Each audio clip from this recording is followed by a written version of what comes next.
Hello everyone, in this tutorial I discuss about methods of reducing corona effect. So it has been seen that intense corona effects are observed at working voltage of 33 kV or above. We know that.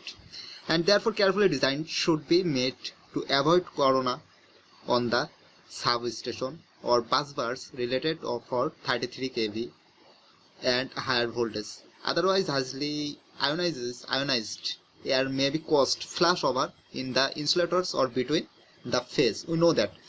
So for methods of reducing corona effects depends on two types. One, by increasing conductor size, and next one is by increasing conductor spacing. So by how to reduce corona effects? By increasing conductor size.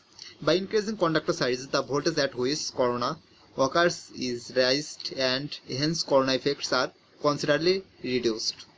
This is one of the reason that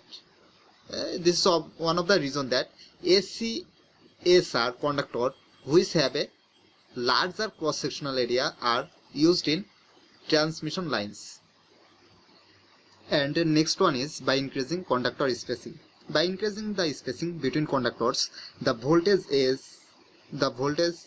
at which corona occurs in raised, at hence corona effects can be estimated. However, spacing cannot be increased too much, otherwise the cost of supporting structure may increase to considerable extent. Okay, so that's the method of reducing corona effect. So thank you everyone, see you in next tutorial.